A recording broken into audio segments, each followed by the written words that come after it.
Oh, hey John, how are you today? I'm really good, thanks. Really good. How about Well, you? I'm wonderful. Happy Friday. Everybody loves to finish on a podcast at the end of the week. Now, Yeah. my first question that I ask everybody is, how do you like your coffee in the morning? Well, I'm English, so I drink tea. And I drink it fresh and a little bit of milk and no sugar. Oh, perfect. That's exactly how I like my tea as well. Is it? Oh, good. Have We're, you we're good. have you ever been a coffee drinker, or are you more like my husband, where we'll absolutely not drink coffee and it is tea all day? Oh, I can drink coffee, and it's not like I dislike it. I just I had a really bad experience with a customer who'd been, I think, brewing their cup of coffee in one of these jugs. It must have been at least 3 weeks. He could stand his, spoon up in it. And I sat down at the beginning of this meeting, and he offered me a coffee. And I said, yeah, have a coffee. And he goes, oh, I've only got cream. So he poured this very thick, dark coffee out, really strong. Then he put some, well, it was cream, but I mean, God, it was awful. And he'd no spoon and no sugar. So I used my pen to stir this thing around. And I took a sip of it, and it was repulsive. And I must have pulled a funny face, because he said to me, you all right? I said, yeah, I'm fine. And all I can remember about that meeting was just drinking the coffee without being sick.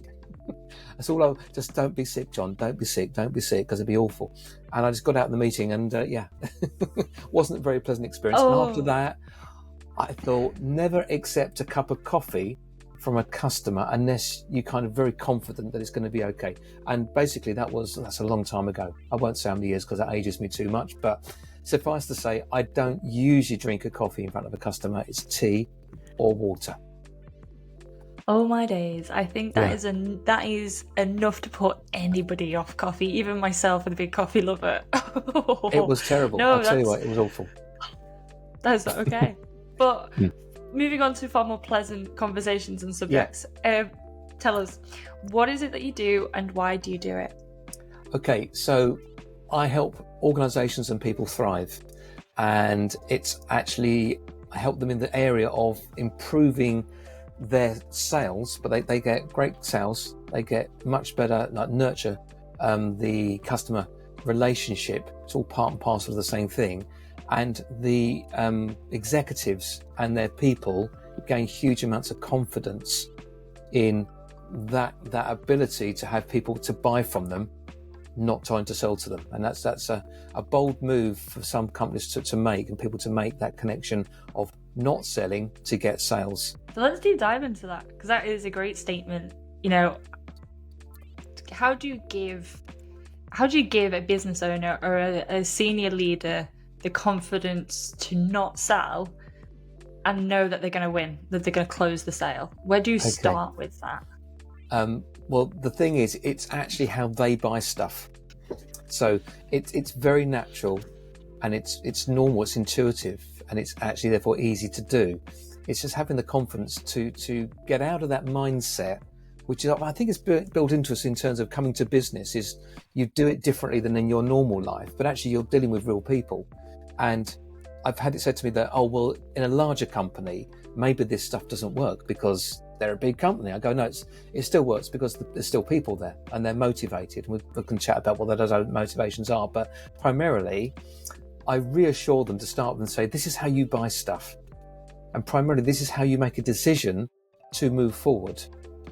And why that is transformational to them is when I go through and say, look, when someone wants or has decided to have a thing in their life, whatever it may be, it could be a car, a TV, or whatever, and it might even be more than they originally budgeted for because they didn't know they wanted it or needed it, or didn't know they wanted that version of it. When you want something, you make it happen. You make it happen. So you will find the budget money. You will start to work out, how can I own this thing? How can I enjoy it in my world? And that's a very natural process. So you want someone to be buying from you always, continually. And you will gain a knowledge around all the things that a salesperson is trained to find out. And it's kind of simple in that way. So let's dig into that. So what do you mean by if they want something, So what if they want something, they'll go and make it happen. How does that then intrinsically relate to the selling? I'm just going to do quotation mark, the selling from the CEO. Okay, so the primary driver, so if you think of the psychology of the subconscious mind, 95% of decisions, at least 95% of decisions, are made instantaneously, and they're based on a decision that you're programmed, as it were, is to reduce risk or to minimize risk for you personally. And if that's in your business world, your personal risk is your well-being in your job, being recommending the wrong thing to buy or whatever it may be, but you're motivated by this need to reduce risk. That's the primary thing. So it's all of the small things that the subconscious mind picks up in front of it. It's hearing, it's seeing, what it's reading, all those things are coming in, and it's just filtering those down into simple sort of facts, as this person in front of me, this entity in front of me, can reduce my risk or take it away. And I'm choosing them because they are the least risk option to take my risk away. So there's two risk mitigations going on. So once that ball starts to roll, and the person in front of you who's like selling stuff, who's got this solution, they become very interesting to you as someone trying to remove your risk. And so if you become inquisitive, you'll ask questions. So I say to people who are selling stuff, what questions would you ideally like the person in front of you to ask you, so that you can explain what you do, how you do it? Because that's the bond. That's how they find this continual reduction of risk. So we know this phrase, telling is selling. You don't want to be telling people stuff because they close up. But if someone asks you a question, they're open. So this is how the process, the buying process, starts to kick in. So as a buyer, if I would know, so Charlie, if I thought you had something in your kit bag that was going to help me, I start to help you help me. So there are a load of things in a salesperson will be taught, find out the money, authority, need, the man, all these little acronyms. But basically what you want to know is, am I talking to the right person? Are they motivated to take action, to buy something? Who's involved? Who are the decision makers? Who are the hidden decision makers, influencers in that? Do they have enough money? Are they going to budget? When do they want it and why? What happens if they don't want it? So all of these things which a salesperson is trained to say, to find out and therefore, understand and work to, the buyer tends to tell you. So through proper conversation, which is not sales conversation, it's an understanding conversation. Because I want to learn, if I was selling to you, shall we say, Charlie, I'd want to understand your version of risk, because it doesn't matter what I think about risk. My version of risk is about me and my well-being. Your version is you and your motivation. So the conversations revolve around understanding you and your world, and then getting you to be more interested in me as someone who can help you. And that's why it works.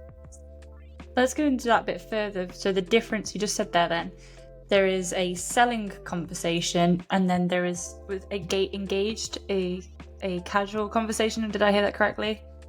And principally it's you, the salesperson, asking me, the business owner, what is my perceived risk of not taking your services, or my perceived risk of not doing an action to solve this problem, I should say. Yeah, so primarily, I wouldn't tend to, in a conversation, use the word, what's your risk and how do you view it? Because then I sound like a salesperson. I'm kind of, in the subconscious mind, the alarm bell goes off and goes, this person is a little bit risky to be around, because no one likes to be sold to as such, but they're quite happy to have a problem taken away by someone. So I would ask lots of open questions. So to start this opening thing, it's often called SPIN. So that's an acronym. So the S of SPIN is situation. So you say, okay, what's this bigger picture, the understanding I'm going to have? So what's going on in your world? If it's a business, even maybe they're looking to safeguard themselves in some way, they're looking to expand, launch a new product, anything in there, and you ask them about it, and you go deep and wide with your questioning. And that's crucial. You just keep asking, and with permission, because the customer kind of wants to tell you stuff about them, they will allow this conversation to happen. So it's not about my services or my products and services or anything like that, and it's all about the person in front of me, and they will share knowledge, and they think that you're listening, and you probably can help them because of introductions suggested that you could be someone to help them. They tend to engage with the conversation probably in quite a lot of detail. Then you move down to what is the problem area. Now that's that's where they've got an issue they're specifically they've got to address. It's a risk, a specific risk or set of risks interlinked. And you ask them about that in the same way. Why is that? Tell me, explain. Do I understand this correctly? Is it this? Do you mean that? And you explore that with them. And that area of problem is that they may have more than one problem. So they will tell you, for example, how they're going to prioritize taking these problems away. They'll probably tell you who's involved. I said at the beginning, they'll tell you who's involved and all the money. This is where it happens. They just unlock all this information because they want to buy from you. They share. I'm going to need to do this meeting, and we need to bring Joe in and Sarah in at this stage because they hold the budget and they're going to be guiding us on if it's technically possible and all these things, so that you get told who's going to be involved. So when you've got through your problem areas, then you might identify the I, which is the impact, which is the pain bit. Let me just, before we go into the I, let's before we go into the I on the P, because as you've said, once you've assessed the situation, what's kind of happening, you're looking for the challenges that they're overcoming. And you said, if you ask them outright and bluntly, like, what are the risks perceived? You're going to be in a selling seat, and we want to know what are some examples or different ways of phrasing. What's better language could we use in order to find out their problems? Okay, so I would tend to ask things like, how have you considered overcoming that problem? And I might not use the word problem, but that thing. The word problem is the subject. Why have you considered those things? How do you assess them? Why do you assess them like that? When you are assessing them, what considerations do you have? Now, this is all about them, nothing about me, you see. The reason why it works is I'm not talking about me or my product or my service or anything else. I'm just understanding how they make a decision, how they're assessing things, and how they prioritize. How would you prioritize those? Why do you think which one you would do in order? If you're saying you've got this and that, can I just understand it? Would you also consider this other way of doing it? Oh, why is that? Okay, so when you're looking at these sorts of things, and this comes down to a managed offer I may make, or a DIY offer I may make, and we can talk about what that is in a minute, but the idea is that my thing that my business or my entity brings is what it is. It's resourced, it's got people, it's got stuff about it, it's got like products, and it's got delivery mechanisms. Okay, now I can present that to you as in a fully managed service. You just say what you want and I can give it to you. Now, not everybody buys that.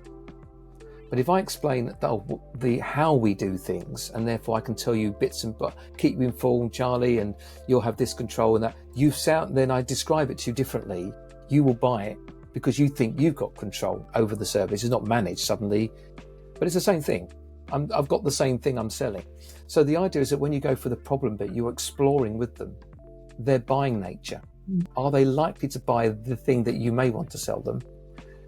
How would you describe it to them? Is it more managed? There's a combination of things on there, but primarily you describe it, you'll be able to describe it to them come the time, because it's not during the problem bit. When you describe the outcome, the solution that they need, you could describe it in the way they've told you they like to buy it. You see, which is the smart bit. I mean, I could, people who just sell stuff, they describe it in the way that they want to sell it. Now, they might hit lucky, and therefore they get a number of sales. And if they reach the right sort of people who just accept that, they'll get some sales. However, there's a way bigger market for their product and service if they don't do that. So this idea of this, you get to the problem bit and you explore. So how do you do that? Why do you consider that? How would you evaluate this? Who's involved with that? Do you like the people who are providing that? How do they like to share the information with you? Why? How much information do you usually want to go into? So you ask all these very, very quite detailed questions potentially, but it's not about me and my service, it's about how they bought something else. And that's the key thing. Understand how they tend to buy stuff. Have they bought one of these before? If they have, how did you do that? How did you select someone to work with you? And you can start popping words in like, how did you collaborate with that provider? How did you partner with them? Now if they come back with, well, we didn't, we just bought from them, then clearly if you talk about partnerships all the time, they're going to go like, whoa, John, we're steady on, guy. If you then hear that they like to partner, then you know that's a language you should use with them. So you are exploring with them in a very nice way how they like to buy. I love all of this, so I'm just going to sit in this area for a little bit because I think this is now do correct me, but I do believe this is a skill that's probably underutilized a lot when it comes to selling. Because what we're doing, what you're very beautifully explaining and storytelling is seeding. So you're seeding and anchoring certain words that you want that person to resonate with. So rather than anchoring with words with negative connotation like risk, problem, and challenge, you're putting it in a far more positive language so you can repeat language back to them in partnerships, collaboration. How are you, level of specificity, which neatly goes into mirroring and sending signals back to them to say, hey, I'm actively listening to what you're saying right now, and because I'm actively listening, because I am repeating it back to you so you feel like you have been heard and understood. And this is one of my favorite psychology tricks in negotiation. I'm not going to say it's selling because it's negotiation skills. This is in communication skills to get a person to trust you and to resonate with you, because you're then becoming familiar. We're very raw human beings. We really haven't evolved that much in a few thousand years. We're gonna go with people that are familiar to our body language and our ways of cultures and doing things. As much as globalization is changing that in one respect, we're still going to go with people who mirror our own self-image and identity. So that's obviously the psychology behind everything that you're saying here. I like how so simple you're making it so people can also replicate it as a skill. Yeah, and people naturally do this outside of work. When they're going to work, they kind of cut all this out. But when you are with your mates, your friends, it's like, how many people do you want to be in their gang? If someone's in your gang, you like them.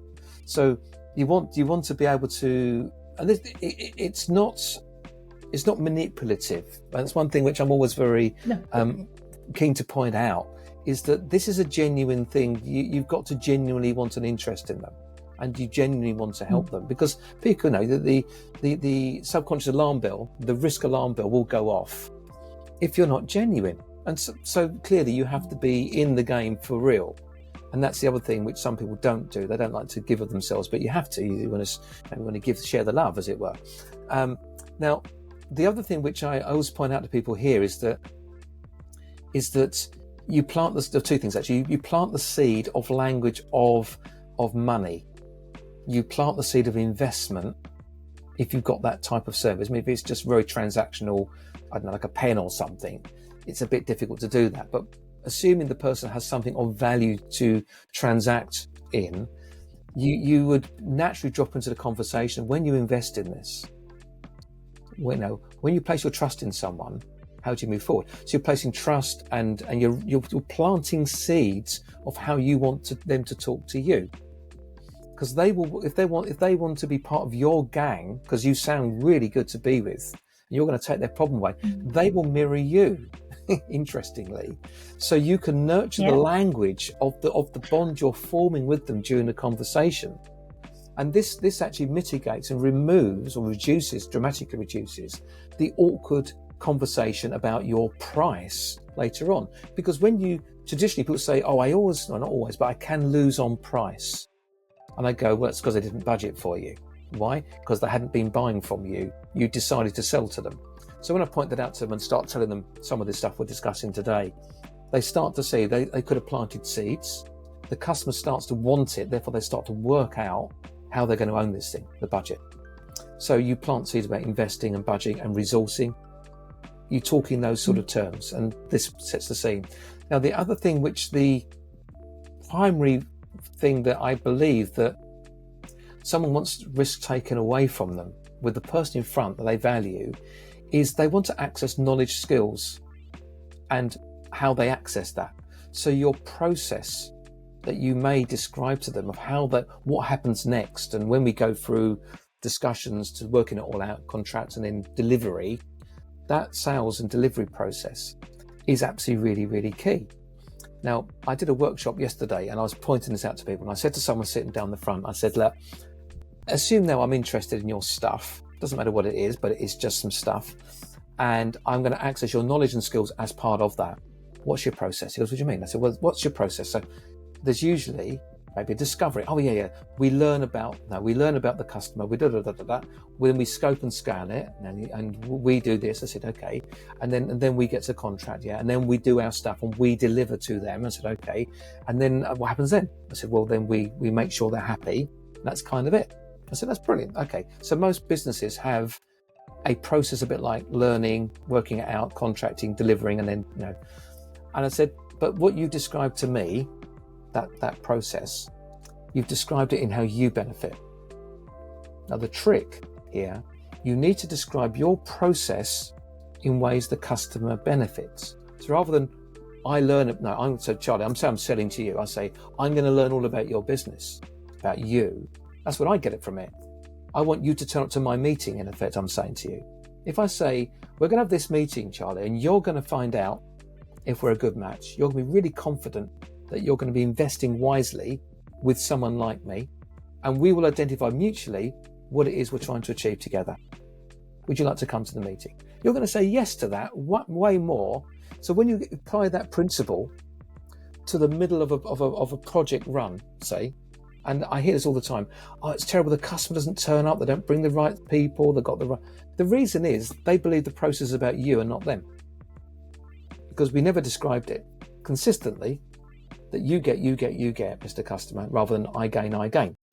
So rephrasing and reapproaching a project plan or an engagement plan, a customer success plan, whatever you call it, is you get, Mr. Customer, you get here, you get this, you get confidence, you learn your protection, your money, and it means that they feel less at risk. And why? Is that important? Because, well, they are reducing risk. So at the early stages, if you start the ball rolling in that way, they are hugely confident that you are the person to take their risk away, and they buy. I would probably, I'd say not probably, definitely, and confidently back you up and say that's the biggest thing. Well, not the biggest thing. It's the one thing that every business owner trap has fallen into and has done at some stage in their business, particularly mainly when starting out for the first time, like you said, and I like that you've used the roadmap, because like you said, the roadmap that most businesses go through. I like that you use that as an example, because, and I've done this trap as well, where I've gone, hey, okay, we're going to start off, we're going to do a discovery call, we're going to go through everything in your business, and like I said, I have framed it into the knowledge I'm getting. When now, that's what I used to do, but now we're going to kick off with a strategy meeting so that we can go through your marketing strategy. So what you gain out of that meeting is a full plan of what steps you're going to take over the next 90 days that's personalized to you and your business, and how we're going to scale your campaign. So I think there's probably more work that can be done, but at least it's now like they get a strategy meeting out of it, and they are actually, these are the tangible bullet points that they're going to get instead of like, actually, I'm just going to fact find everything, every bit of the nugget of information I need to know in order to compile all that information to obviously do the rest of the roadmap. You're absolutely right. I wanted to sit on that and really highlight that point that you've just made, because I do think you can neatly apply it to everything that you're doing if you're trying to get another person to do an action. And not to be a little bit long-winded, but because I manage different people different people within organizations, and I have to get them to do certain things at certain points if stuff's gonna happen, because I need to get things done.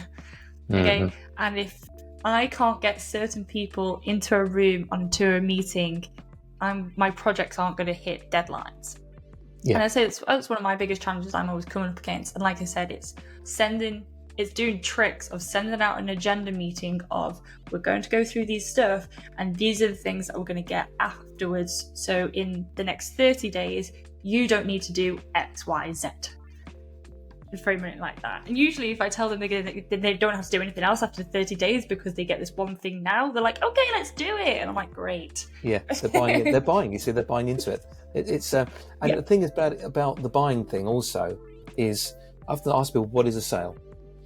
And they go, well, that's when they sign a contract, isn't it? Or whatever. I said, yeah, but what actually are they doing when they sign the contract? And then we get to the point where they say, it's a commitment.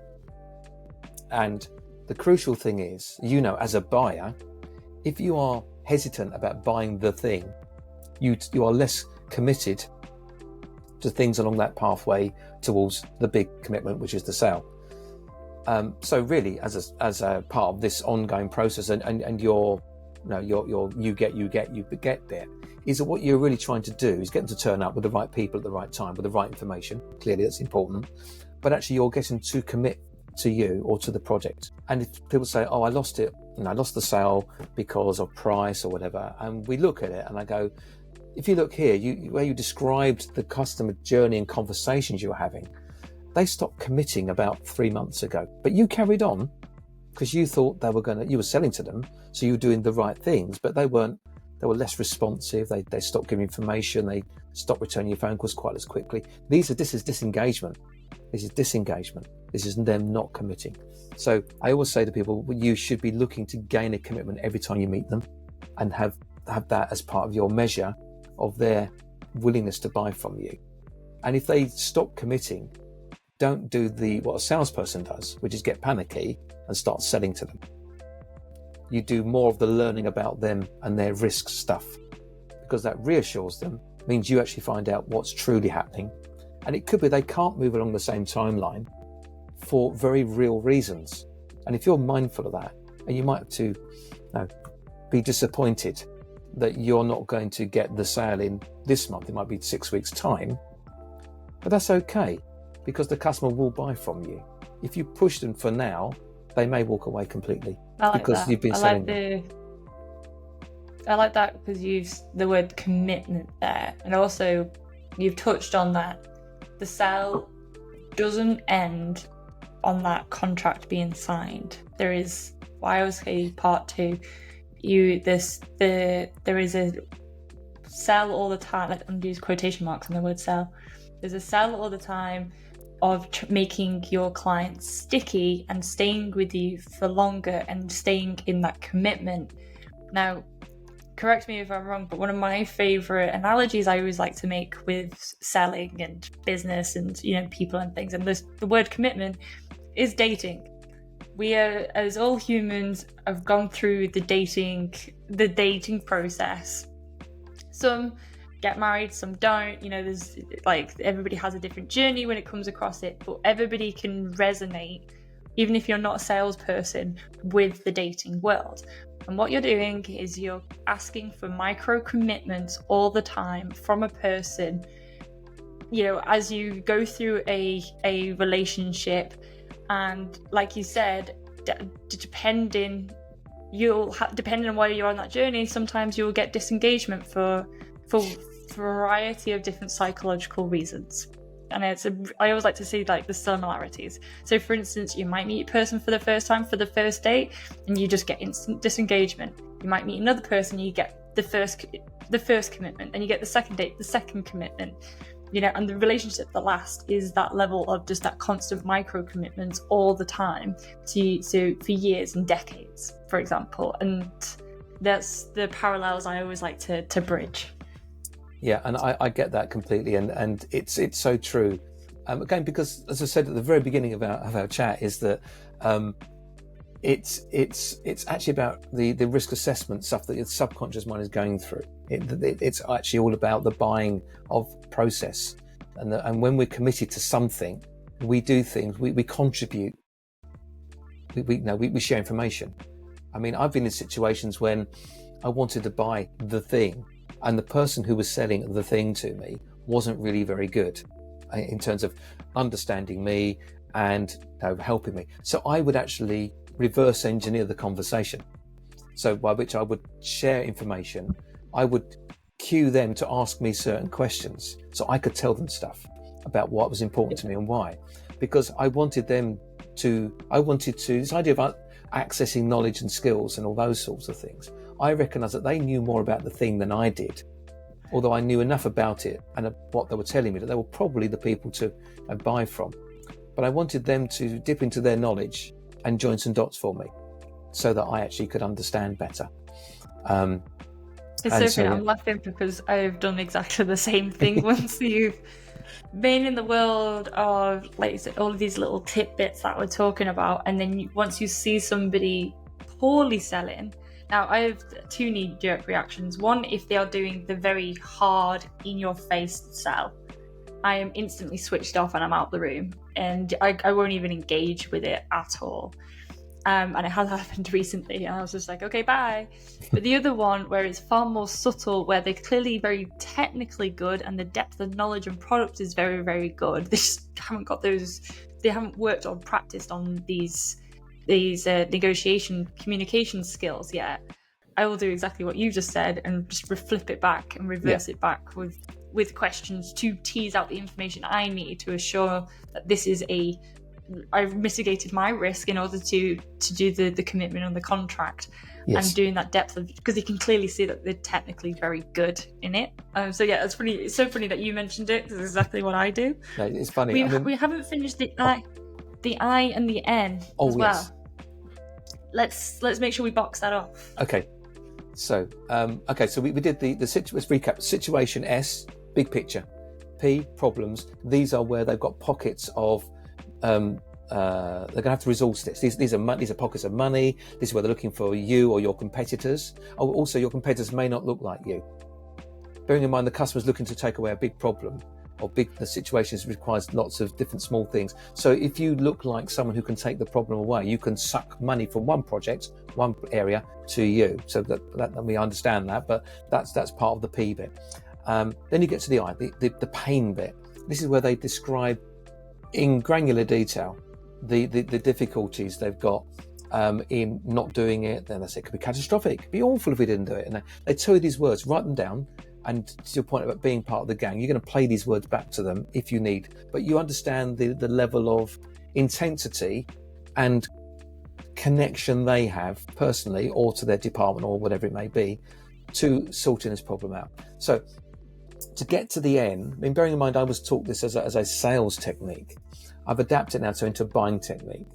And is that I would tend to advise people avoiding, when they've done the SI, SP and I, when they get to the N is the need, what you need is that it's not actually to say what you need is my thing, my product, my dot as I call it, is that you would recap. So to tell the story, use the SP and I again. So from what you told me, Mr. Customer, this is the situational things we've learned about. These are the problems. You're prioritizing like this. This is how you tend to make a decision about that. And this is the things you're looking at and why. You replay that. And what you said, you pain points. Now you describe, not use the word pain, but you describe these pain points to them. So you've decided you need to do it that way. Is that right? Yeah. So what you really need is, and you describe yourself, but you describe it as your knowledge and skills, because they can't get that anywhere else other than you or your team members. Okay. Don't describe your product to them. What you need is our platinum service of that. Well, literally just selling at them. They go, really? And what you really need is someone to come and work with you to help you in your world, get you there faster, maybe at a reduced cost in a better way, and work with you over a period of time to do that. Would you agree? Yes. Okay. So I can do that. Now at that point, they should be saying, well, how do we do this? Because they're kind of buying in. If they go, no, that's not quite right. Oh, sorry. Okay. Can you just perhaps give me some more information around the areas I didn't quite understand? And they will fill in the gaps for you because they're buying. If they don't, they're not buying. They're not going to engage with you around that. They're not really buying in on it. and you've got some more work to do to understand why. You don't go into sales mode. You go into let me understand more, because the model works. You have to trust me, it just works. I like it, because if you successfully go through the spin framework and you get to the very end of the framework and they go, hey, I can see your service is, let's say, £1,500 per month, but I've seen somebody else who has been able to do it for £900. Are you able to reduce your price in order to match them? And I use that is, to me, is the signal, an alarm bells to be saying, hey, you've not quite done the spin framework properly, because you're now being commoditized against your competition. And I always say, if you get two people together next to each other and they look exactly the same to that person and that perception, they're always going to go to the cheaper option, because why would you spend more for the product that is exactly the same? And if you really want it visually represented, go and watch Aldi's adverts. Aldi's adverts play on this commoditized psychology, because you can buy, they use the lint bunnies. So if you buy a lint bunny from, I don't know, name a supermarket. I have no idea how much they cost because I'm allergic to them. But say the two chocolate. Oh, okay. say they're £2 in the major supermarket and they are £1.20 in Aldi. Where are you going to go and get lint bunnies from? You're going to go to Aldi in order to get it, because you can get exactly the same thing for far cheaper, same quality, same product, same skills, same knowledge, same manufacturing, supply chain, etc., etc. You're going to go to the pricing arm. So would you say that you talking about your product, your knowledge and your skills, so not talking about the product, but your knowledge, your skills, your experience, your social proof, is there anything else that we've not mentioned on how you can stay out of this? I always call it the price wars of the bottom feeders. How do you get out of those price wars? Okay, so I call it a shopping list. So based on what you've said, you would have defined that we've agreed, Mr. Customer, that to take your problem away, the low risk, we describe it in the way that they've been describing it to me, as it were. We've got to do, these things have got to happen. And you might, I'm showing my left hand here, but you've got all these things here. On my right hand, you've got the other things here. And you imagine slotting fingers together. So so we've agreed that I'm going to do these things, but all these things have to happen. Slot them together. Yes. So you would want to get that agreed. That's the profile of what you actually want to agree. That's got to happen. So when they say, well, I can get it cheaper elsewhere, in your mind, you've got to say, we can always buy it cheaper elsewhere if we're prepared to take that kind of risk. So you it's called fear, uncertainty, and doubt, FUD. Fear, uncertainty, and doubt.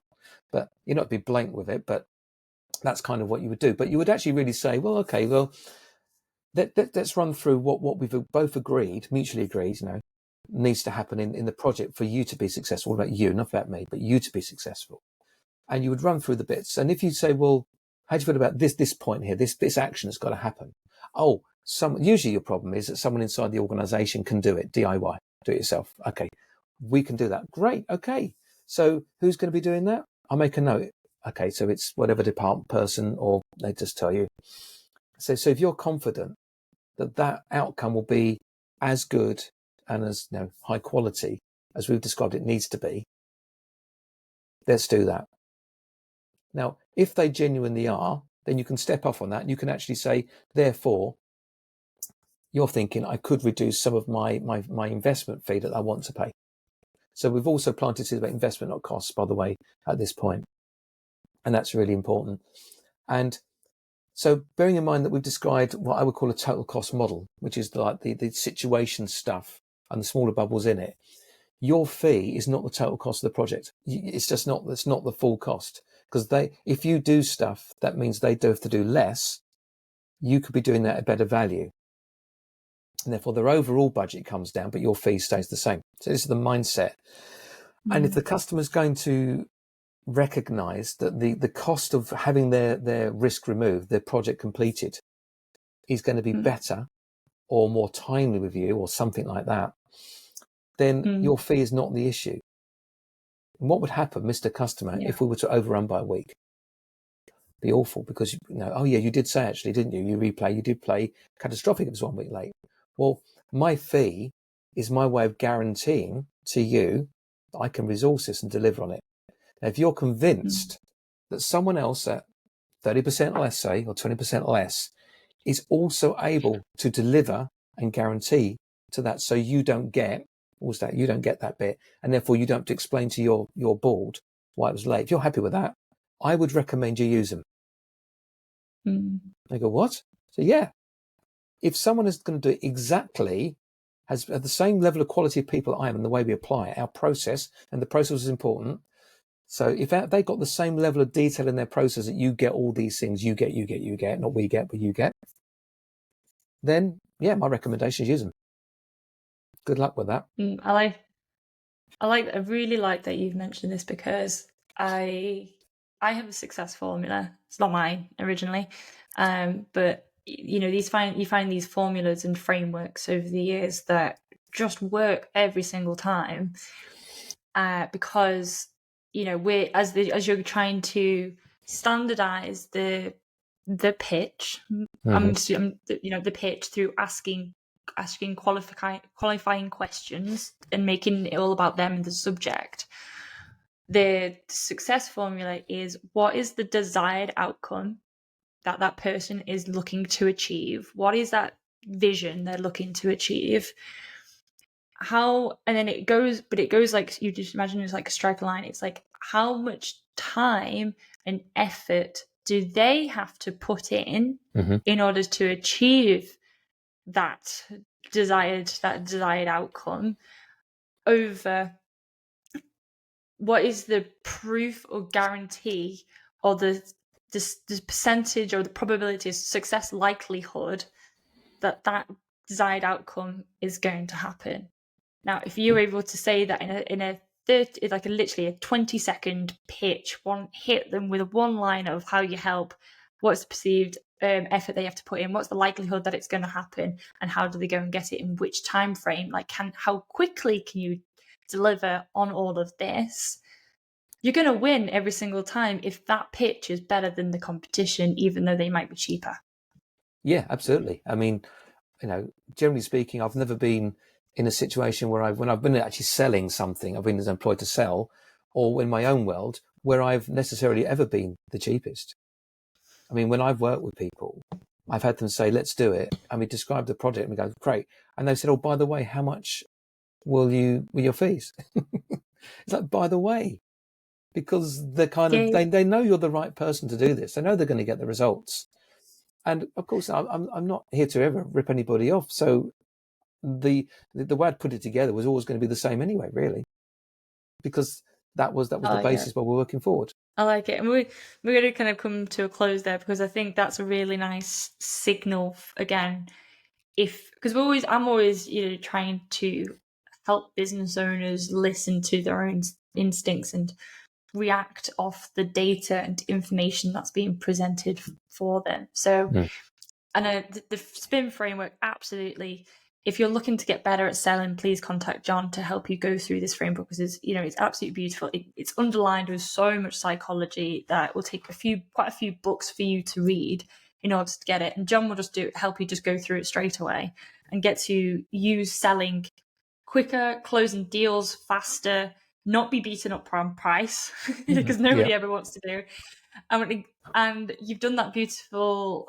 This is the signal that you're doing everything right, because the buyer is just chasing you to say, hey, I need your services and I need it now. And that price is an afterthought, because they already know, if I invest and I commit with you for £10,000, I'm going to get £100,000 back. And that's what we always want to do when we numerically crunch these numbers as a business owner. Yes. Is that all fair to say? Absolutely. Thank you. Thank you so much for your time today, John. This has been fantastic, and there's so many different nuggets. I already want to send this podcast to so many different people in my world. So thank you so much for your time, and have a happy Friday. Lovely. Thanks. Great speaking to you, Charlie.